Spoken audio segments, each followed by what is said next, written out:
Hey besties! Welcome back to another episode of the byeee Besties podcast. I'm your host, Alyssa. And I'm your host, Samira Francois, aka Samski. And let's get into it. We are super excited. We got a little surprise for y'all today.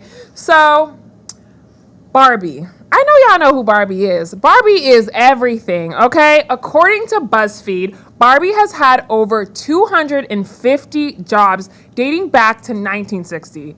Y'all, my girl, she was booked and busy, okay? She was getting to that bag.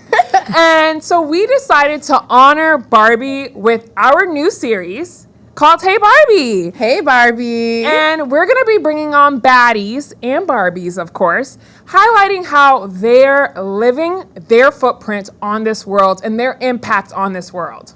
Today we are happy to introduce Brittany de Capua for today's Hey Barbie episode on photos, food, and fits. Brittany is also an influencer, the founder of 11/7 Media, and a published author. Hey Brittany! Hey.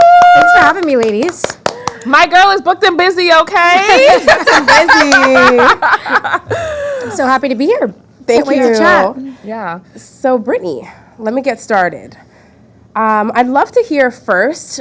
I want to know how you really got into the food and fashion space. Give us a little background, your story. Yeah. Introduce us. Yeah, so it goes way back. I grew up in an Italian family, and food was like such a big deal to us. It was our passion. You know, my mom was a great chef.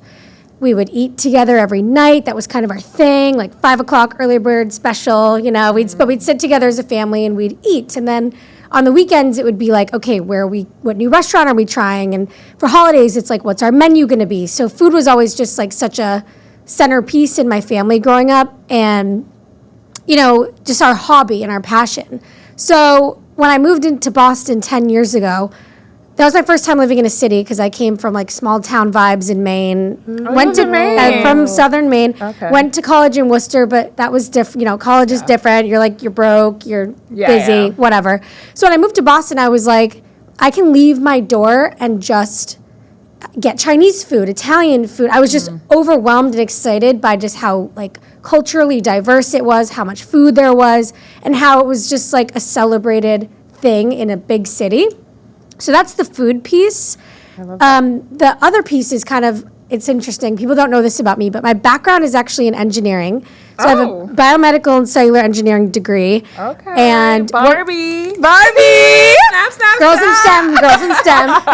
She does it all. Get you a girl that can do both. That's right. So I was working in tech, and you know, I am very like math minded, and I loved it, but I'm super creative. I grew up being a dancer. I like to play the piano. I like to paint.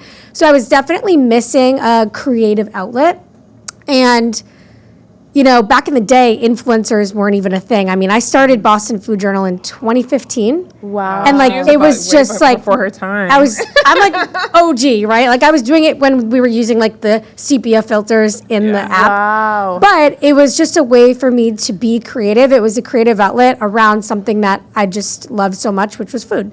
So that's kind of really how it started. I picked the name on a whim. Wasn't much planning. And then I just kind of had such a burning passion for it that it grew into what it is today. Question though, really quick. Where in Italy is your family from? So my family's from Sicily. Oh my gosh, my dad's side's from Really? Sicily. Maybe we're related. I'm going to show you after on my ancestry Yeah. where in Sicily. Yeah. But I just found that out. Well, I knew I was Italian, but I Right. didn't know where. Yeah. But Yeah, Wow. my dad's nanny came through Ellis Island actually, and they settled in Newark. So my dad's like a Jersey boy, and my mom's from Maine. So Wow. a true love story. a true love story. Yeah. I guess with that being said, right, you created Boston Food Journal and you did it on a whim. You were before your time. Like, how has it expanded? I mean, now we're in an age where influencers, I mean, it feels like the dream job now, right? So, like, how has it expanded from 2015 to current day? So this is something I always talk about, and I am, like, so intense about it. There's a difference between being an influencer, creating a platform, and just expecting handouts, right? I feel like a lot of people now, they create an Instagram, where's my free meal? You should pay me for this. They do things and expect things in return. when I first started, I was breaking bread with people just to learn about my industry, just to meet publicists. I was working my 9 to 5, and then I was going out 6 to 9, sitting and meeting with these people and not asking for anything in return. I was doing it because I cared. Yeah. Now, I do get paid when I do things. I do because I've built that base, and I am respected in my industry. That's how you succeed, is you care. And you do things for free, knowing that down the line it'll come back. For example, this way back, 9 years ago, this fast casual Mediterranean restaurant, they were a family-owned restaurant. They invited me in, and I remember just sitting there breaking bread with them, learning about their life. And, I got a nice meal, but I wasn't like, where's my payment? I was just gracious. Well, when I started my agency and quit my corporate job in 2019, they were my first client and like my highest paying client. And that was probably like 6 years later. What a full circle So it all moment. comes back. It's a very small city. It's all about reputation, building connections and relationships. And I think that's a lost art. I'm in my 30s. I think it's a little bit of a lost art with, I forget how you say the Gen whatever. Gen like Z. whatever's below the millennial. X, I yeah. think they Gen sometimes Z. forget that. They forget it's like, it does matter that you meet people. It does matter that you put yourself out there. And it does, an influencing platform is a business and it has to be treated as such, or else you're just going to be creating content for no reason whatsoever, for no gain. Brittany's spilling teas. Brittany's spilling facts. Yeah, I hope the girlies they're picking hope up they're what listening. she's what they're I putting try down. to tell people like, This can't is be real. so greedy. I have people that message me, oh, I want followers. I want to get paid to eat. Tell me what to do. And I'm like, go find someone else to ask. If you have to ask me like that, I'm not telling you. Yeah. Figure it out. If you want to grab coffee and learn, sure, I'm happy to do that. But it's like, I hate the entitled nature of some of these influencers. And that's why we have a bad rap. depending on who you talk to. Yeah. But yeah, so to answer your question, just treating it like a business, and I started to slowly make income from it. And then I decided when I was at a certain threshold to hire management, and that's when I really started to it was like an actual business. But that took time. I guess, I'm going to kind of turn this a little bit because it seems like you had a turning point because you were an engineer, you were working a 9 to 5. So when was that point where you were like, I got to cut it? Like, this is a full-time job. Well, I mean, forever. I'm a nonconformist. I don't like being told, and a Scorpio, bad combination. I don't like being told what I to love my do. astrology, and I'm also like that. I don't like. I don't like being told what to do. My family are entrepreneurs, so I knew that I had that rigor and that I wanted that. And it really, I'll be honest, I was working in tech, and then because my platform was growing, I was at New Balance actually in IT, and they had a marketing position, and I went to them and I was like, I want this job. They ended up hiring me. Then I left New Balance to go work for a company I shall not name, and it was horrible. Be like that. And I literally quit on the spot. It was the holidays, and I was like, you know what? I'm gonna go home, enjoy my Christmas, and then figure this out. I had already LLC'd my agency, and I was like, I have no plan, but I'll figure it out, and now's the time to do it. So I kind of fell into that, but it was coming anyway. I was planning for it, but you always want to have more money saved, or you always want to. It's just you can never plan it out. It's this kind of feels like, I don't know, like a godsend type of moment, because if you know anything about us, like we are nonconformists, like both of us, just like background, we met at BC, best friends. I was working a 9 to 5. Liz can speak more about it, but she started her own business. And I mean, now we're in corporate, but when we started this podcast was because we were like, we got to do something. We need something needs to happen, and we want to share that passion. Yeah. And we're hustling. We're in the mud with it, right? Like we're in the mud. We're not expecting anything, but we're doing it, one, because it's our passion, our purpose. But like you said, it is a business at the end of the day. But we really want to impact people's lives, and I guess that's kind of what Baddie Besties is. It's you hear the word baddies and you have it can have that negative connotation, but we want to change that connotation. Like what a baddie is essentially a Barbie. Like that's what we want to share with the world. Like you are a badass woman. You are impacting. You are a pivotal mover, and that's what we want baddies That we want that. We want to change that I connotation. love that. I and love we're that. besties, And you of are. course. We're besties. But you are changing that, and I love that. And I think it's so great that you're using your platform to highlight, pave makers and women, especially women in our city, and women of all different backgrounds and, whatever. I think that's awesome. So Boston is kind of slept on a little bit, Yeah. We're trying to wake them up. We're gonna need to wake them Well, up. we know they're awake because of Celtics, but we need to wake them up because the women Yes. are doing The big women. things. I know. Yeah. It's Yeah. true. It's true. I've Yeah. been trying to wake up Boston forever. We're gonna have to Just pair kidding. I together. love Boston, but Yeah. Wake them up. Yeah. I love your drive and your ambition and your vision. I think that's so important. And I think that's something that a lot of people are lacking, especially individuals that want to be in your industry as well, right? It's like what you said earlier, wanting like the quick grab, Yeah. seeing the brand Everyone wants trips quick and- money. Everyone Exactly. wants the Brand quick trips, money. the brand gifts, the free this, the free that, the free fame to get you to here, the quick stuff. And I just love that your whole story, hearing it relate back to your family and your upbringing, and even I didn't even know you were from Maine. You're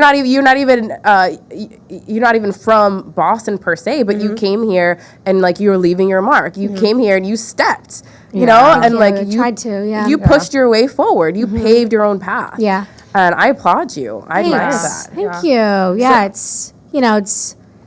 it's not for the weak. You guys know this. You're doing it too. It's like, you have to have a certain vigor to be an entrepreneur. And it's Tough not skin, it's not too. for everybody. Yeah. No, it's not. But once you have it and you know you are, you're never, everyone always says, well, what if social media goes away? I will find something else to own because that's just who I am. You are. Yeah. Yeah. Period. With that being said, Brittany, like we said, she's booked and busy. She's doing a lot of different things. So we're gonna switch gears to Meals on Heels Yes. or her book. Yes. My girl's published, okay? So I just really want to deep dive, and we're gonna go into your agency. We didn't forget about that, but again, she's got a got a lot going multitude on. of A things. A lot happening. So I just want to know, what inspired that, what inspired your book, and what you hope your readers will take away from, your book, Yeah. Meals on Heels. Yeah, so the concept was super random. I was shooting with my photographer friend. We actually were colleagues at New Balance and did kind of similar work at New Balance together. And we were in a studio and we had no plans. So I just grabbed a bunch of crap, put it in a bag, and I was like, we'll figure out what to do. And one of the things I brought was a green heel and then donuts. And I was inspired by something I saw. It was like someone had draped a bag over their leg to like show off a bag. So I said to Tucker, my friend and photographer, I was like, wouldn't it be cool if we like put these on the heel of the shoe or something? We shot that and we were like, it doesn't look that clean. So then we tried to put it on like the pad of the shoe and we were like, wow, that's dope. This is so random though. We're like, this is really cool, but like people could be like, this is the stupidest thing we've ever seen. And I'm like, I'm gonna post it and see what happens. Posted it, people loved it. So then we wanted to do it again, and then we kept doing it, and then that's how Meals on Heels became a thing. And for me, it's fun because it's that intersection of food and fashion, which I've been working really hard to showcase. So we were creating the images. I got the trademark, all that jazz, and I kept getting a lot of DMs saying, "Can you make a book? Can you make a calendar? Can you make whatever?" And so I decided to do it. That was not for the weak, though. Making a physical book is very hard. Print is becoming out of style because everything's so digital. So it was really hard to find, a company that could make it look the way I wanted it. I kept saying, I do not want this to look like a Snapfish book. It's got to be premium. It's got to be cool. And it took a while, and I had a really robust marketing plan and rollout for it. And it was a limited run, and I sold out, and I was really happy. Yay! And people keep asking me for another one, and I'm just like, I don't know. Yeah, you gotta give us a part Yeah, two. I back. can't. I don't know. I don't know if I have time. It's so much. But maybe a digital version. That's actually a good idea. I like Yeah, that. maybe a digital version. Because like that. I don't know. Even for me, I was looking through, and I felt it really was inspiring. It was inspiring to see, and just to see your creativity come alive. I was like, she's changing the perception of fashion, and Yeah, thank you. just you wouldn't think about it. Like, obviously everyone loves to eat, but to marry it together, I Yeah. feel like it's definitely a different viewpoint, different perspective that I was like, Dang, my girl's Thank really you. creative.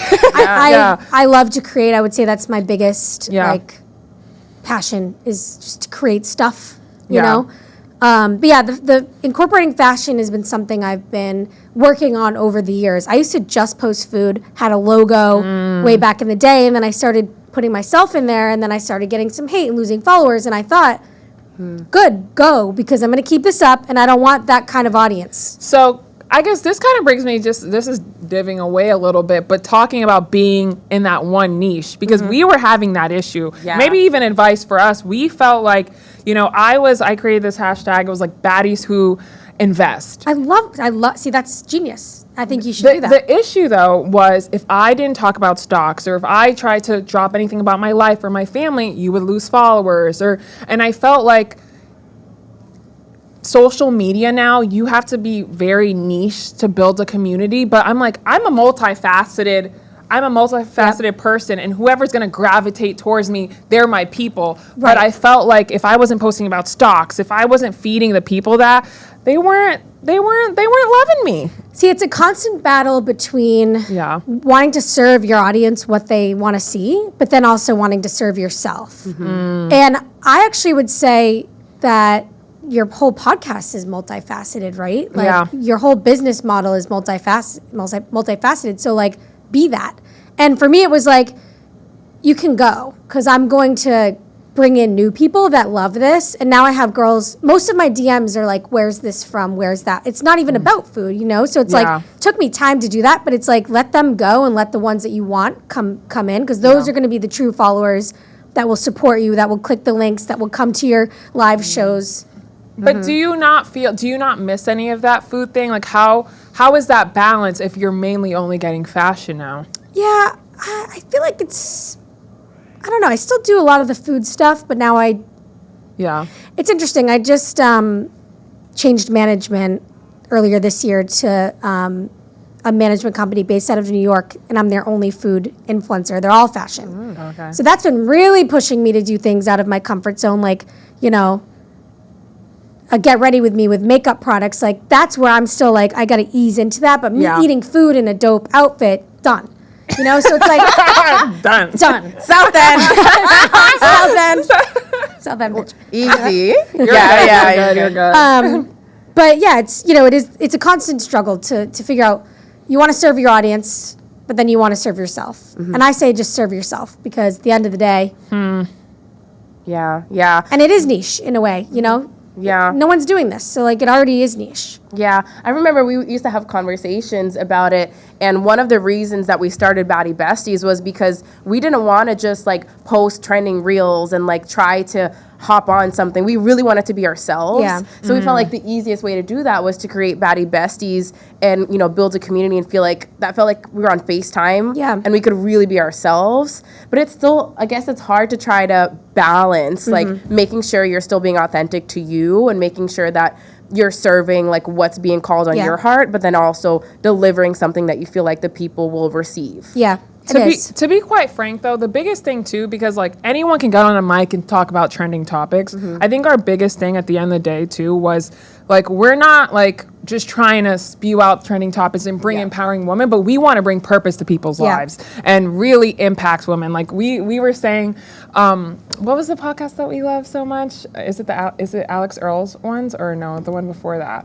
Hot Mess? Or Call Her Daddy? Oh, Call Her Daddy. Oh, Call Her we Daddy, were like, we want to be the Black Call Her Daddies, but we want you to gain something out of this. Yeah. Sometimes I was like, do girls really, is this like relatable, the Call Her Daddy? I don't know. I know. And I think that's the biggest thing. Like, I don't want to say average girls, because I feel like, You are we're not. unique. You ladies are above average. Hello, come on. No, I like that. But I'm saying in terms of like, fame, fortune, like, we are just like the normal girl, but we're just trying to like, we want to put women on or put the girls on, because life is hard, and I'm not, it's hard to do anything. Like you said, even the process to do that book, like the process to start an agency, and I guess we'll turn it to building your digital marketing agency. Like, tell me more about that. How did you start it? What made you start it? Did you see a gap in the market? What was like your calling for that? Yeah, I don't know. I don't necessarily think there was a gap because it was still such a new thing. Yeah. I think it seemed like, again, I wanted to build things. I wanted to build and create a business. And that was like, at the time, it was a very obvious place for me to go. It was the obvious next step. I'm very fortunate because of the relationships that I built through Boston Food Journal. When I announced that I was launching my agency, my book was filled, at that time, right? Which was a small, it was way different than it is now. But that's kind of how it started. And then obviously COVID hit. I started it in 2019. I was able to secure a municipality client during COVID, which kept me afloat. Wow. But, no restaurants had marketing budget. Yeah. They didn't have any budget for anything. So that was hard. But yeah, I think through the same way that I built Boston Food Journal, I've been able to scale 11/7 Media, and I now have a team. We've got almost 20 clients in the agency, so it's a lot. It's a lot. I work like 12-hour days every day, flexible when I want to work, but it's a lot. But I think just dotting your I's, crossing your T's, treating everyone with respect, and not trying to swindle people. It's like the simplest thing. Like people ask me that all the time. Like how did you build it? Just be a nice person. Just be a good, respectable business person, and be organized. Yeah. Yeah. I want to know a little bit really quick about 11/7 Media. Like what are you offering? What are the kind of offers that you have? Yeah. What do the partnerships look like for anyone who might be interested? Yeah, so we're a full service digital marketing agency. So I do everything from content creation to all of your programming for social media, all of the posting, community management, and then we offer things like paid media, influencer marketing, email marketing. It's really everything under the digital social umbrella.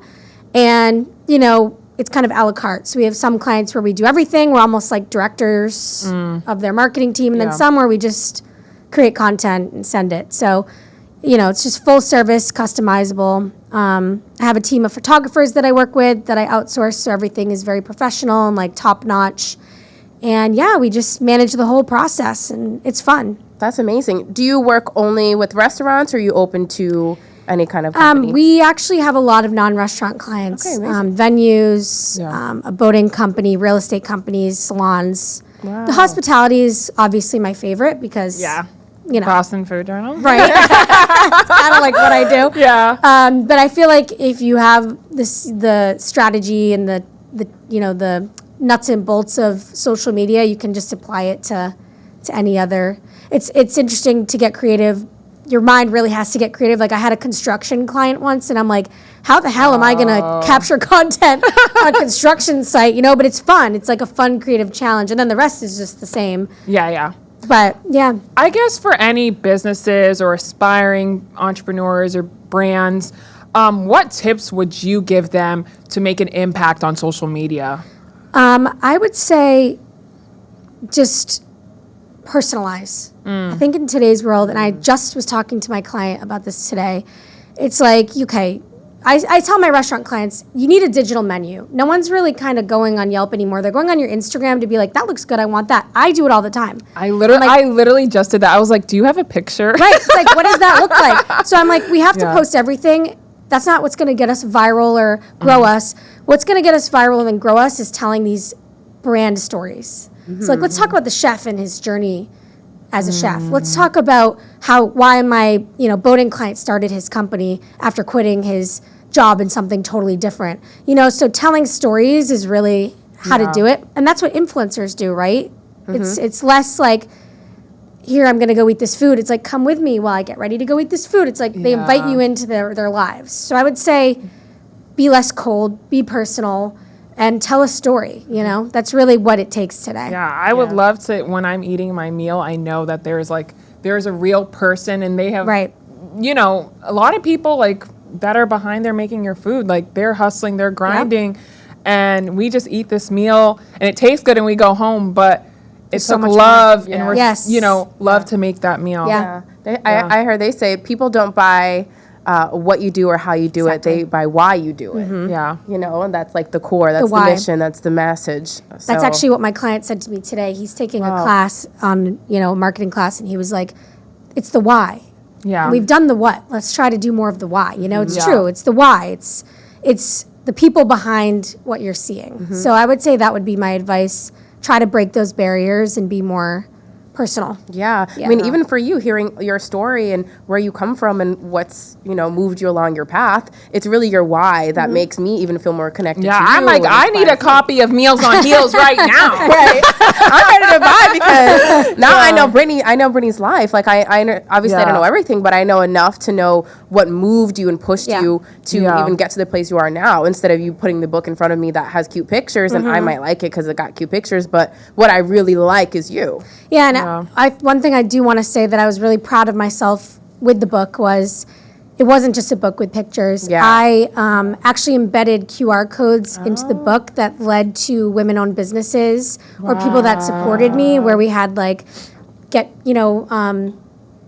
one of my friends owned like a clothing company, and we put a QR code, and it was like a special discount to go shop at her store. So it was I called it a celebration of local business. It was like I tried to highlight and spotlight all the local businesses and the locals and the people that helped me bring it to life, and I thought that made it a little extra fun. Absolutely. I want to buy it. I'm like, where's the book? I don't have any more. It's so sad. I get asked that like at least once a week. It's so sad. You should. Why haven't you made them to like ebooks or like online? I know. I should just do another run of it, to be honest. No, but now that I know that you're doing local, it's like I feel like you could go to every state and do one of these books. It's true. I think it's really powerful. We know you're busy. I could do a world tour. That's fine. Yeah, Brittany on tour. Brittany, Meals on Heels on tour. That would be epic. That would be fun. Yeah. I want to do one in Times Square.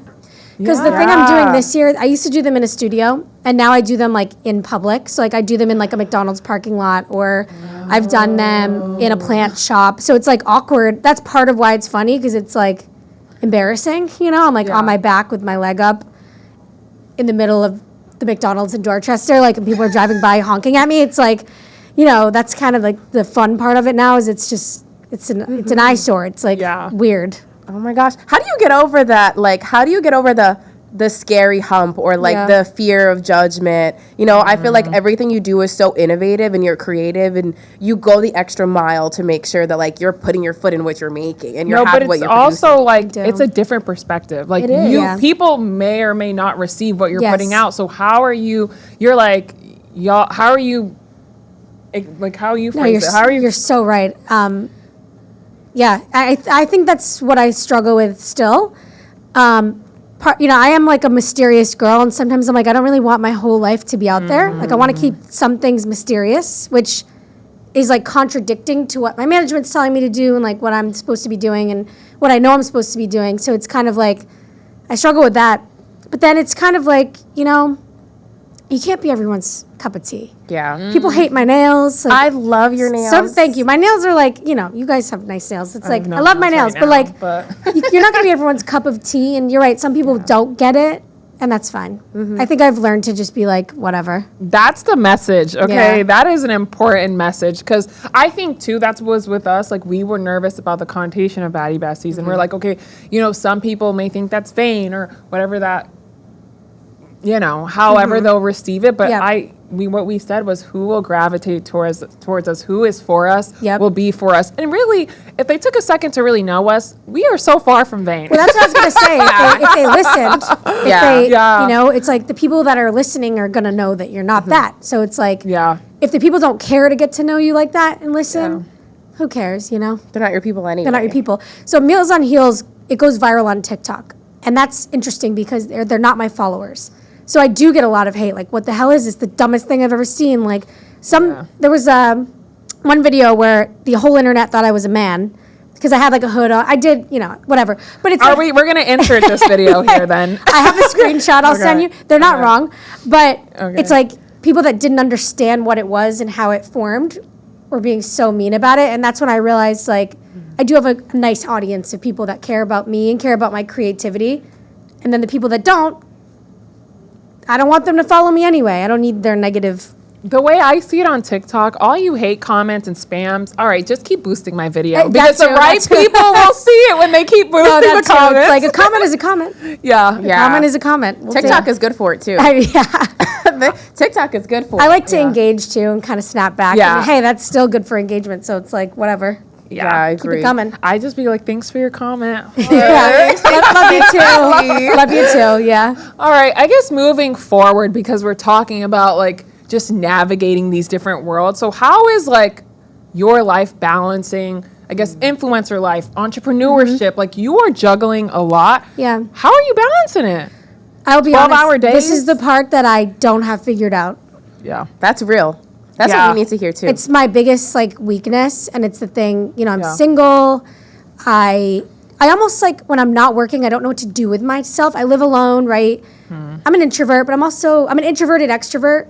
But it's like I think I fill the gaps of my life with work because I don't know what else to do. My passion turned into my job, and that's kind of hard.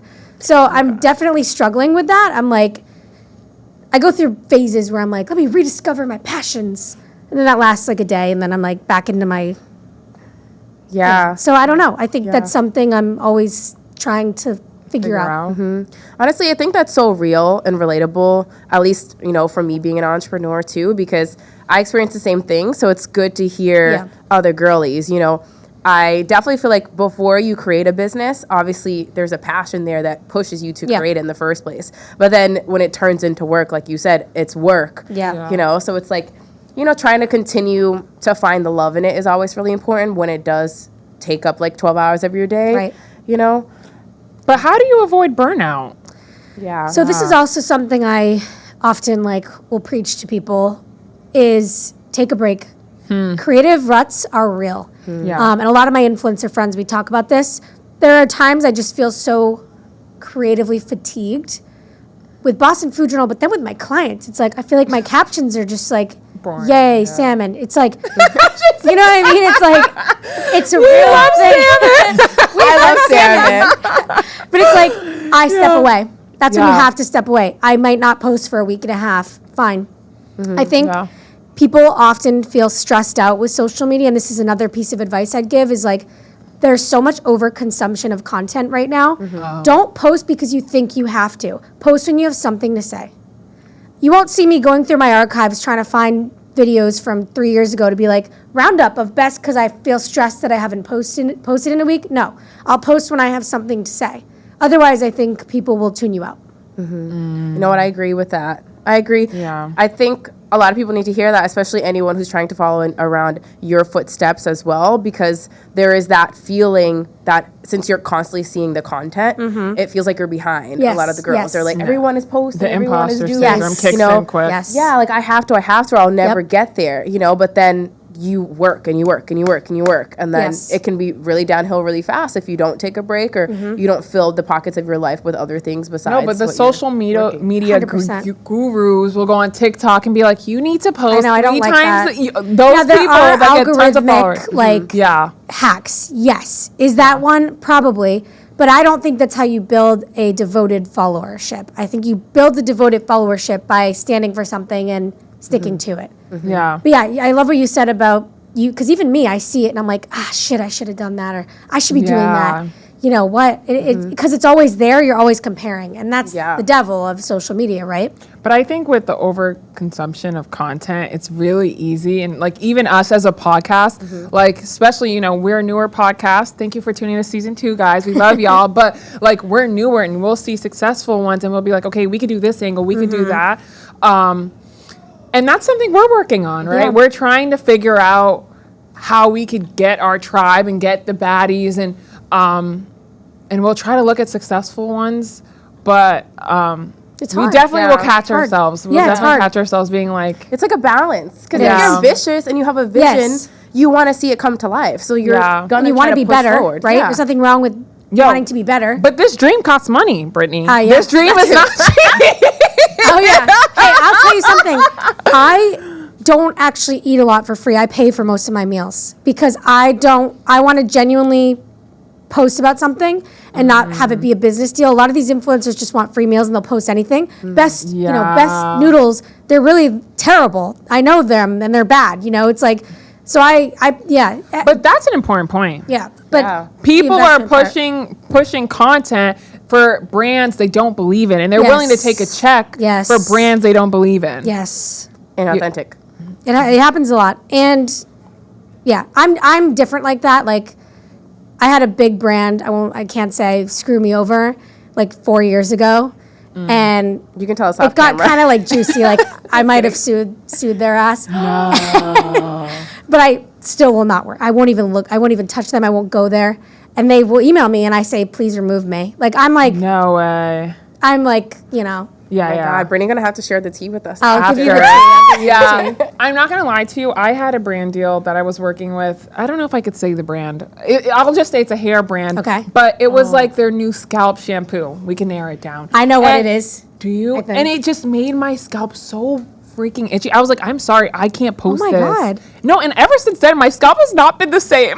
Really? I'll tell you. So after. yeah, what did You they guys say? did them Were they too. like okay with They it? just said, okay, I'm not going to, because it was either that or I was going to give an honest review. But at this point, my scalp since this day, and this happened in 2020, when I was posting baddies who invests, and I would try to do both. And yeah, I was like, this is like, my scalp was on fire. What? That's Yeah. so weird. Yeah. We're gonna have to tell you Oh the yeah, brand after we need too. to debrief. I know. We need All to right. debrief. Yeah, the inauthenticity is just everywhere. Yeah, all over the place. It's actually hard to tell too. I think that's another thing we have to remind ourselves of sometimes when we're consuming the content online. A lot of times Yeah. it just feels like everything is honest and everyone is doing amazing, right? Yeah. It's like Ooh. you really don't know what's going on. Instagram behind is closed a doors. false reality. Highlight reel, they Yes, say. Yeah. it definitely is. Yeah. But, Yeah. you know, as we're coming to a close here, I just want to ask you, Brittany, where do you see yourself? Where does the brand? Well, I'm going to start off that I'm going to need a digital I know. I need season to do 2 that. of Meals on Heels. Yes. But, like, what are the projects you're working on? What do you want to share, I guess, Yeah. with the besties? You know, I think about that all the time, and I have no idea what a year will be. Sometimes I think I want to have a family one day, and I don't know if what I'm doing right now is doable, or if I'm going to want to be that hustling that hard. One thing I know is I will always be creating, and I will always be an entrepreneur. Right now, I'm loving what I'm doing. I don't know what my future holds. I don't know. I never know. But I would say doing those mini projects like the book, sometimes I'll drop like a piece of merch. That's kind of what ignites my fire. So probably we'll try to do something for holiday, not a book, maybe a calendar. Oh, I love that. We'll see. Yeah. And I always tie in charity. And I feel like it's Yeah. like an obligation when you have a platform to do, tie in charity whenever you can. So for the holidays, I always like to do that. Yeah. Is there, like, a dream, like, you know you've made it if... Is there a slam dunk or you think you already Or got you're- yours? So I already, You already got I already it. had it. And it was Ooh, like, can you share with us? yes, it was maybe 2020. I was on the Drew Barrymore show. Oh, no fucking way. And I love her. I I was love the bread correspondent. She said my name, so that's pretty much Wow, you heard it here first. came out of her name. I love my you. name came out of her mouth. I love Drew. Me Hey, that's a too. slam dunk. That was period. pretty exciting. I love that. But I don't know. I think I'm gonna always keep pushing. But like, Yeah. I don't write my future because things can I kind of live like in the moment. Yeah. Yeah. It's Yeah. like I don't know. I'm not I think gonna that's be, great. I think that's great because I always tell people like the unknown is where the magic happens. Yeah. It's like Oh my when you gosh, walk the into unknown is so scary for me. I'm not gonna it's even scary, lie to you. but that's where the scary. magic happens.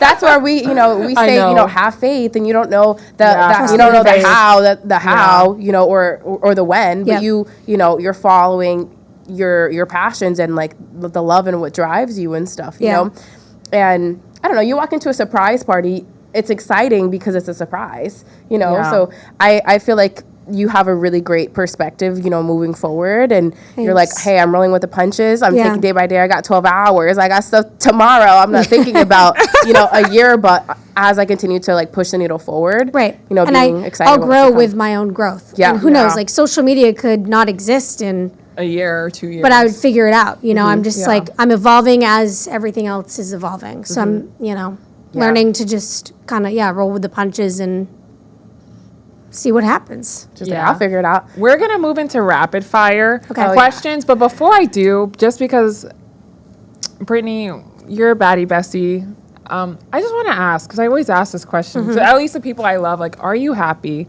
I think it's really important, like when you're hustling, and I know it's your passion, and it's just because we have this, like we're constantly moving and we're constantly doing. But I always stop and ask, like, are you happy? Yeah. I get into bed at night, my comfy little bed with my cat, turn on my reality TV, and I go, Oh my gosh, what show? I'm like, I like this. This is cool. Like, I'm comfortable. I'm close with my family. I've got a great group of friends. And the fact that even though I work, triple what others might, I love that I'm doing what I want. And sometimes on a Friday, I'm like, screw it, cancel my meetings and go shop. So I'm like, this is good. There's components of my life I want to focus on more, though. Like I want to settle down, find someone, have kids. I'm going to be 32 on Thursday. So I'm getting up there, and I'm just like, happy early birthday, babe. Thanks. But it's, I figured out that part. I kind of want to figure out the other parts. Like I look at my friends with their house in the burbs and their kids, and I'm like, I do want that. So I'm like, that's the piece of my life that makes me not unhappy, but I'm not full yet. Like fulfilled completely. I'm not fulfilled completely, but like my day-to-day, yes. I'm very happy that I can do stuff like this. I think that's where we're hopefully, that's our goal and our dream is to get to that point where our passion becomes our day job. So right now, a little bit miserable from 9 to 5. I know. You guys have, 5 to 12 you literally have what it takes. Like I was so impressed by your correspondence, like the email. I was like, this is so professional and like so well done. So I think you guys, it's a no-brainer, and I'll be supporting you the whole way. Oh, thanks. You guys heard it here first. Yes. Brittany's a baddie bestie. All right, fun and quick questions, and we'll wrap it up. Okay. First question: what is your favorite place for dinner in Boston? Oh my God, that's such a hard question. I love Chinatown, so probably Happy Lamb Hot Pot. Ooh. Write that down. I was gonna say we need to try it. Literally for my birthday, I have like 10 friends and we're going to Hot Pot. I literally love Hot Pot. Happy Lamb in Chinatown, so good. Okay, we'll get it after. Yeah. All right, your go-to outfit for a night out. In the winter, probably that part. The girlies. probably like a trench and high-waisted jeans. I'm not into this low-rise thing. I hope it never comes back. And some booties. I second that. Yeah. I will not be participating. And some booty heels, probably. Yeah, I love very fur cute. coats, too. Okay. Fur coat season is definitely upon love us. a fur. I have to show you the one I have. It's vintage. Ooh. Yeah, I'll show you it. Okay, social media trend that you love or hate. Either one. One social media trend I hate and I've always hated is like on TikTok, it's like clickbait that's false, and then they say it's false, but I hate that because I think it's just so, it's like fear mongering, and I just hate that. Yeah. Clickbait's fine, but not when it's like fear-based marketing. Like fear-based marketing. I hate Yeah. that. That's the right, yes. Yeah, I agree. I hate that. All right, favorite food you can never give up. Pasta. Ooh. She's Italian, y'all.